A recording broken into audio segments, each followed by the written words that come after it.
when a girl is expressing herself in front of a camera and giving some lessons, it's a good for our society.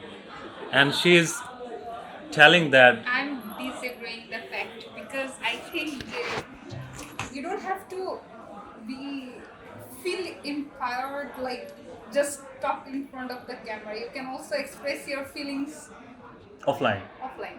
But you are talking to one person in offline. But when the same thing you are talking, it's spreading to lakhs of people. You can do it in another way, like do some social work. I mean, you can spread your work throughout the people. Like you can communicate in person. You don't have to always come in front of the camera and then express everything. No, that's not the target or purpose. The purpose is spreading to lots of people. But in Okay, offline, it's very okay. hard. Tell Before me. we continue this conversation, let's digress a bit. Someone please give me some context because I just came We up, also don't came have up any here. context. The context, Came up context here is and like I'm that. That's the I'm topic. like really confused as to what's going on. We are The not problem is disagreeing. the problem is she is disagreeing. That's We not I'm are liking. dragged here. Disagreeing with what? We are just going with what's the the flow. statement? Let's talk about the statement first and then like we can agree on আমি this. বললাম যে গার্লসদের উইমেনদের ক্যামেরার সামনে এসে ভালো ভালো কিছু কথা বলা উচিত যাদের মধ্যে ভালো মাইন্ডসেট আছে যেন বাংলাদেশের সোসাইটি হেল্প পায় উপকার পায় Okay, বাচ্চাদের so শুনে উনি বলতেছে যে কেন অনলাইনে কেন আসতে হবে one- girls? I'm agreeing that যে শুধুমাত্র ক্যামেরার সামনে এসে কথা বললেই যে empowered হয়ে গেছে that's not the fact. Acha, wait. I think like you both are talking in two different spectrums. Let's talk about the intersection for a bit. Okay. Correct, yeah. So I have two questions to your statement. Why is it have to be a woman? One, and two is what are they supposed to talk about? Like you were saying that a woman comes in front of a camera and they talk about something and that's going to bring about some sort of like social awareness or people just getting motivated I have by the answer. something. I have the answer. Sure. Why girls should be, women should be. You know that in our country, girls are not as much as educated like men. Okay, You sure. can see that. So girls should be there to help to motivate the younger generation. If a girl is getting to the top in computer science field and making a startup, then it's an inspiration. So the To younger who? generation should learn that, right? Okay. In inspiration to who? To the girls, Suppose Okay, to the girls. So Yeah, to the our, girls. Our customers are female, young female, Yeah. who are budding entrepreneurs. Yeah, like suppose she became the founder of a startup company. Sure. Now she has come to the online. Sure. Hey girls, I have made a startup. Okay. Please, you make yourself like that so that you can build another startup Okay. and help the girls and other persons to become employed and helping our country. If she is not coming in the online and telling the girls to become like that, so how the girls will be knowing that a girl can be a founder in poorest country in our country Okay. like that? Point heard. Apu, what was your response to this? My response is you don't have to be in online so solely. Like you can also establish your work as well as with your people. Like if you are the CEO of the company, your people or employees already know that, right? And what's spread, right? Throughout LinkedIn, throughout any other places, they can know. Yeah, word of mouth. But my question is, you meant like you have to come to online in front of the screen, and that will make you empowered. I'm saying this is not only the Yeah. this is Yeah, of not only course, the way. I This can agree. be a medium. This can be a medium, but Other mediums there exist. are other mediums. Don't you think that it helps when you come to online and help people? It helps, but you specifically meant that you have to come in front of the camera, and that will make you empowered. My Yeah. saying is like this is not the only way. That is a good point. I just wanted to take the core point of view of her. What do you think about that? I think it's After hearing both of these. I think you're both aligned. It's just a matter of scale, right? Yeah. Like what you are trying to do is like massive scale. What she's trying to say is that okay, like that's one way that like we all agree that you Yeah. coming in front of a Yeah, camera I agree, and but- preaching about something that's going to like just give it a huge scale that it's going to reach a lot of people, especially if the post gets viral, right? Okay, one. But you know what I personally believe? I personally believe that regardless of how much engagement you get online or how many views you get online, how you how well you can connect with someone matters a lot, and that kind of like takes. I'm going to take both of your sides here. Like let's take a look at the options. One is what the digital medium, and another is not solely digital and also like physical, right? Yes. Like doing your work. I feel like if your whole purpose is just to get your news or your word across a lot of people, digital is the way to go. But Yeah. if your purpose is to like actually be effective, that okay, it's not just spreading the word, but the words are actually doing something, that requires some more in-person communication or an in-person connection, basically. Like you can hear someone like in online telling you about something, right? And you can like really get into it, or you can just dismiss it as any other Yeah. online video, right? Just because we have like so much of a saturation of this online personalities talking about something, it's very easy for us to dismiss it. But say you're sitting in front of someone, or like you are in a workshop or a seminar, right? And someone's speaking to you directly, and they're making eye contact with you. You are being like intentionally focused towards them. That changes something in them. So that's a more effective way of getting across, albeit small in scale. Now, how to like actually be of a huge scale and also to make it effective, that's a question about something else, right? And I believe we haven't figured it out yet. Yeah, correct. What do you think? How a woman or girl can be a leader? About it's like how everyone can be a leader. Let's talk about leadership to begin with. Like what makes a leader? Yeah. What does make a leader? Suppose you have gone to a school in a poorest area. The students are studying class 8, 9, 10. So, what are the things you will be sharing with the girls and also the boys so that they become leader to help our country and also to help them and also to help them, their family, so that they become solvent. That's how our country can be solvent. So, what do you think about that I think in that area? I think leadership is not intrinsically like a male only quality or like a female only quality. I think it's very gender neutral. So when we teach leadership, we should just teach how to be a leader, or not like how should a female be a leader.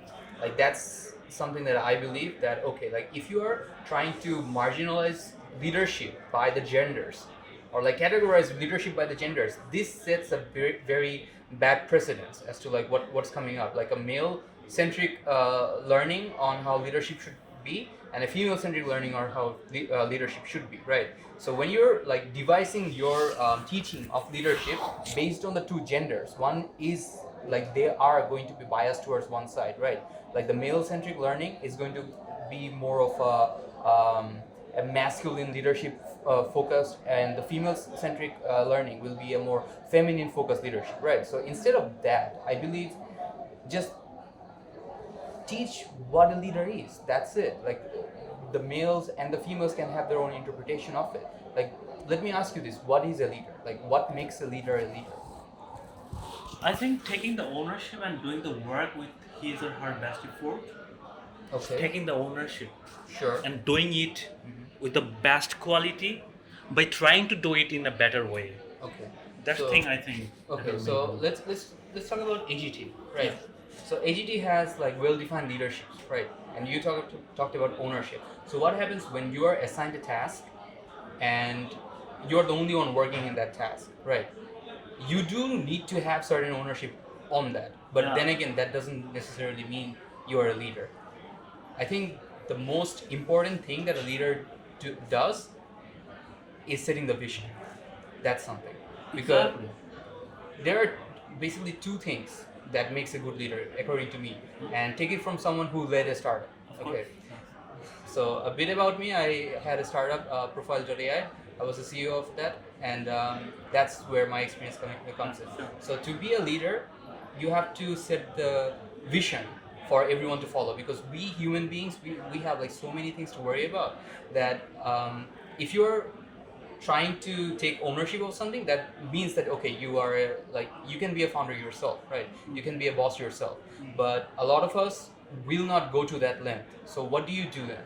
You have to rely on something, like someone has to give you a direction.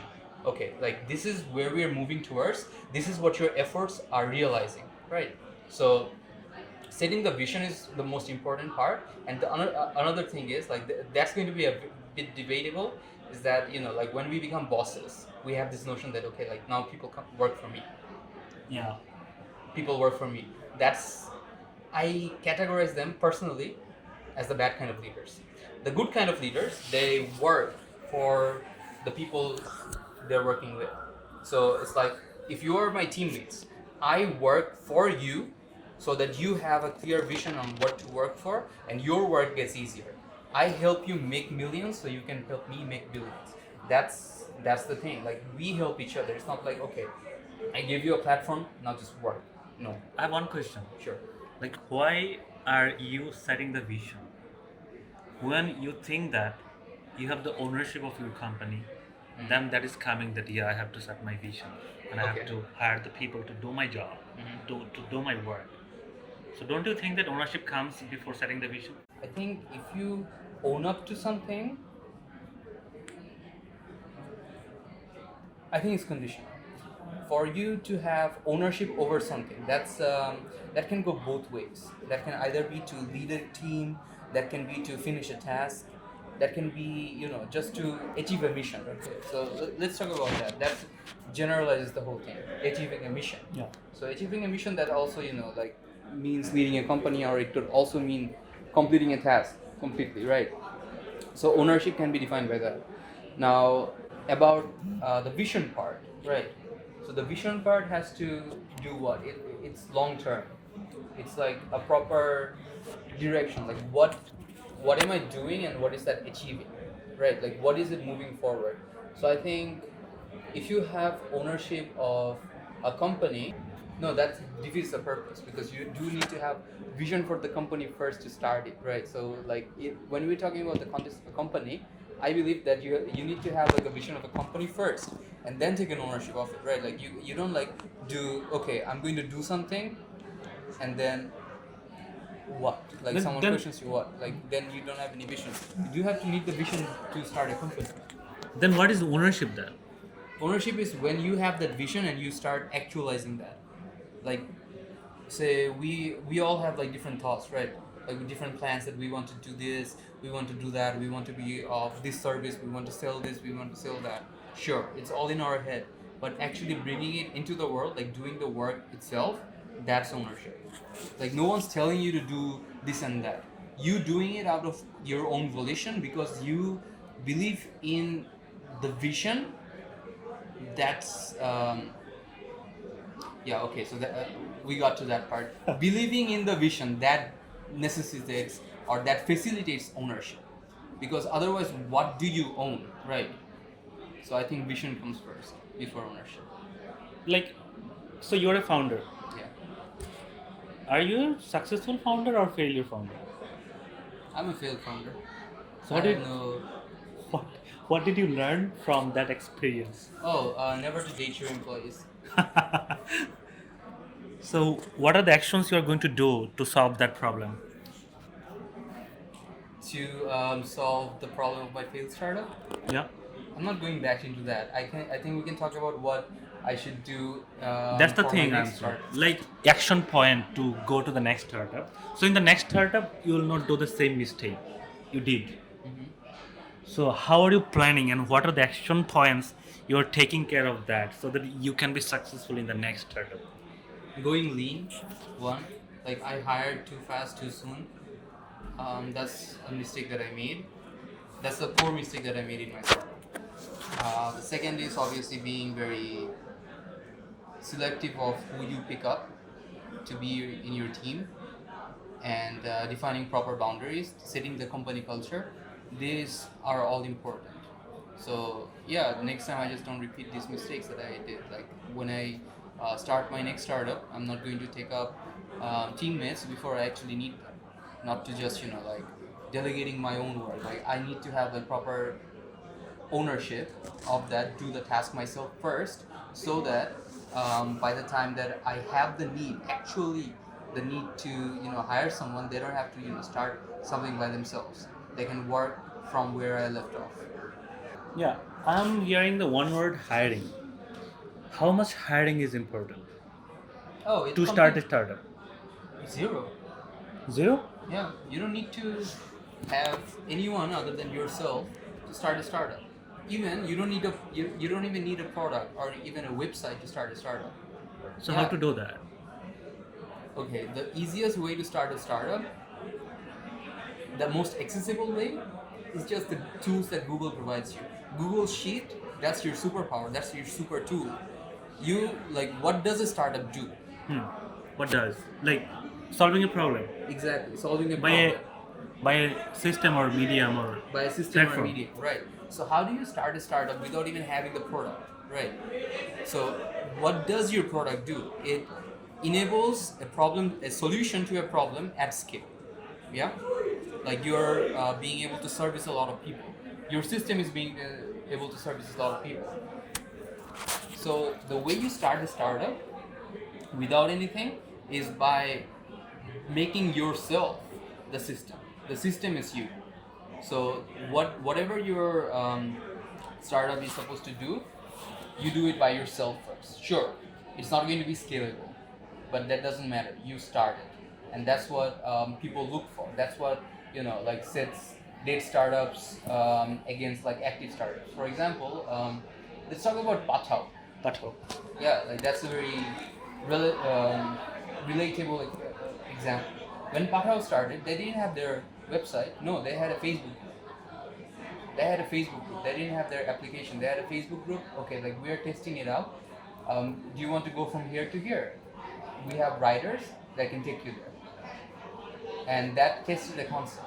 And they had their initial customers, right? They got their customers the service that they promised them before even having any application. That got them the proof of the concept that they're trying to go for, and then build on top of it. That's how you do a startup. And now let's talk about how to generalize Google Sheets, right? So let's say another example: you build a startup that does that solves math, or that does calculus. Okay, you know how to do calculus. Otherwise, you cannot like build a software or a product or a service that knows how to solve calculus, right? So you start by doing it yourself. Like you go out there and reach out to the struggling students or professionals who want certain parts of calculus solved. You solve it for them. That's you, like with a new name like calculus solver. Let's say that's the name of your startup, right? You go up to them that I have a startup. It's called calculus solver, and it solves calculus. That's the payment you have to give, and that's the service you get in return. So you give them the service. You don't have a product. You don't have a like anything, but them paying you, you doing the work for them. That gets your first customer served, the first revenue earned, right? Take that revenue, build that startup. So But starting out, you don't need a team. All you need is yourself. you have said that we can come with a minimal thing. It can be spreadsheet or any other Yeah. things. Or Facebook group. But don't you think that in this AI era, if you are not coming with a very good solution with the best platform, customer or people won't be feeling interested to come to your platform, because in this area, in this era, building a system is very easy Yeah. using agentic system. Sure. So why are you suggesting like Google Sheets? We can create a website within 10 minutes. Yeah. So No, this is the contemporary, right? What I'm telling you is that it's doable. Oh, yeah, Like, you correct. don't need all these fancy tools. Like that's what I told you about. You don't need any fancy tools or even a website to start software. Like main thing is like just start. just start. That's the thing. Buy anything. Buy anything. Try to get a customer. Try to get a customer. If one Because- customer is yeah. coming, then another will be coming. Exactly. Then build your system day by day. Yeah, like that. That's like um, this is something that I learned from Algorizing CEO Siam Hussain. Um, so he took a workshop last year. So that's where he talked about this concept that you don't need anything. All you need is yourself doing the hustle for your first customer. Like let's say you have zero money, you have zero investment, you have zero capital to hire anyone even. You do the work first. get the money, hire someone, or build a system. So if you cannot build a system, you can at least hire someone to do the work, right? So at the same time, you service two customers when you are servicing one, and then just rise up exponentially. When the human count becomes too much to control, then build a system. Or right now, say we are in this agentic era. Let's talk about Yeah, this. correct. It takes 10 seconds to build up anything, like the face of your startup, a website. You go up to people, and the problem with that is market saturation. Like, you have 10 different tools thought up by like 10 different people who use these agentic tools to like build up their pages, build up their system, and all of the systems work perfectly fine, right? And they all have the same pricing plan. So who do you go with? Yeah. Who do you go with, right? Yeah. So if that's how markets existed, like that's how, like, say we had our catering. Why did we choose them? We could have like gone into Sultan's dine, or Kachira or whatever. We chose them because the decision makers somewhere, that brand spoke to them somehow, right? Somehow convinced. Their brain was becoming okay. But let's go with that. Yeah. So here comes the marketing. Yeah, here comes marketing. Like in this day and age, building the solution, it's very easy. Easy. Getting it out there, like getting it out there and actually resonating with a group of people, that's what makes it. That's what's going to get your customers. Because let's say you have a population, they are your customer group, right? For example, let's talk about 100 people. Yeah. They are your potential customers. Now, you have, say, 5 competitors or 4 competitors. So, including you, that's like 5 companies trying to reach to the same 100 people. Now, how do you actually take them? Like, how do they become your customers, right? Marketing. Like, the way that they market, say, company A, B, C, D, and E, right? Company A's marketing may not resonate with everyone. Company's B marketing may resonate with people who A missed, right? Like that's how markets work. You have all these different companies, and they all have different themes. They have different brands or voices, right? And that speaks to people more. Like whoever they resonate with more, remembers more, they go with those companies. Like, My confusion is, if the product is not good, marketing matters. Yeah, marketing is very psychological. like product is not solving my problem 100%. So how marketing will help? Because when customer will be getting that solution, they will find that, oh, this is not good for me. Then they will be giving a bad review. Then other people won't buy it. Okay, so that helps you. Bad reviews actually help you. Bad reviews help you that, okay, what are they actually looking for? Oh yeah. So then we can iterate our product to make it better. Yeah. So we have come to a 2 point. One is building a product somehow. It can be anything, minimal way. Second, marketing. What comes next? Retaining. Retaining. What does it mean? Your customers keep being your customers. Oh, how to do that? You have to devise your offers in a way that keeps them hooked, that keeps them, service that doesn't, like, that is convenient enough for them so that they don't even have to think about going with someone else. It's all about designing your offers in a way that helps customers reduce friction in decision making. Like, say, they already decided to go with you, right? Don't give them a reason to decide to even look for someone else. In a lot of ways, if you think of a company as a person, a lot of these concepts start making sense. Like, let's say a company's customers. So if we are thinking of a company as a person, it's easy for us to imagine a company and a customer being in a relationship, right? So what do you do when you have to cater to a relationship or nurture a relationship? Those are the same things a company should do to keep their relationship with the customer. It can be applicable to our personal life also. Yeah, like we are taking our personal life, the learnings that we have from our personal life, and projecting it to a company, thinking of it as a person, so that the same things apply, because your company is dealing with people. It's not like company dealing with a company. And even if a company is dealing with a company, B2B, there are still people behind it. So in the end, your system is not speaking to a system, it's not speaking to math, it's speaking to people. And the sooner you realize that decisions are not logically taken and emotionally taken more, the better you get at your market. Like, it doesn't matter how good your service is, how good your product is, or even how bad your product is.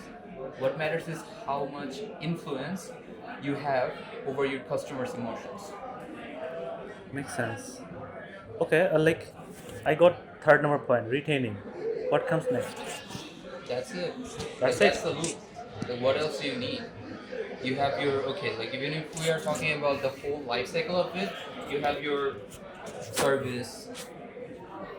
So either you start it by yourself, or you build a system that gets it done. Let's talk about contemporary, so agentic. So let's say you take like probably a week to build out your service, then you start reaching out to people, marketing. So what are the stages of marketing? Lead generation, product development, marketing, then sales, and then just keeping them hooked, keeping them retained. That's it. That's the entire loop. That's the entire funnel. But don't you think that upgrading our system, adding more features, making it more scalable helps? Because you have missed it, I think. Not really. Depends. Depends on what kind of service you are providing, or what suits of service you are providing, or what your brand's mission or voice is. Because say I bought a service for solving calculus, and I don't really care about trigonometry much, and you build a feature in that system that also solves trigonometry. Sure, okay, it's nice to have, but I'm not using that. So building anything at all depends on the user journey as well. You know how whenever we come up with different product ideas, there's like a full user journey involved. I think we should also break it down and apply it to the sub processes in that system as well. Like you have one software, it has like 10 different features. Each feature should have a user journey associated with it. So like, what problem is that solving? Is it solving a good enough problem for a good number of people? Like, that's also something that we have to talk about. Like, if a good number of people is requesting something, you should definitely go and make it. If a small number of people are requesting something, then maybe make it if you have the spare investment to make, but not as important. What matters is solving the initial problem that you promise that you are solving for your customers, and being very good at it. That's it. Everything extra is just that extra. My last question is, can you tell me the one line which can help every founder start a startup, Start talking to people. start talking to people? Yes. Any kind of people. Yes. Start talking to people, start explaining your ideas. Like, we are very scared because we think that ideas can get stolen. No. In the startup world, we have this saying: execution matters more. Ideas are cheap, execution is priceless. Because even if, say, someone steals your idea and builds a thing, they are not going to be able to resonate with it as much as you could, as the originator of that idea. So let them have their product, let them have their marketing. You can outdo them because it's your idea. Like, that gives you an edge. Okay, regardless of how much resource someone has or the company has doesn't matter. What matters is you having that problem yourself, like that's you being a better founder fit, right? Like we talk about product market fit, like if the product is viable for the market, but there's also the founder behind the startup as well. Is he or she the right person to build it? That's the question that we don't ask ourselves as often, and that's a reason why a lot of startups fail, because we try to do things that we are not meant to do, that we are not fit to do. Okay, so even like those are other things. The one line is just to start talking to people, because falling in love with your idea is very dangerous. The market doesn't care about your idea. You have to talk to people and then mold your vision into what the market actually wants. How you want to solve it doesn't matter if no one cares about it. You have to care about what the market cares for. And you only know that by starting to talk to people. Like your job as a founder at first should be to talk to as many people per day as possible.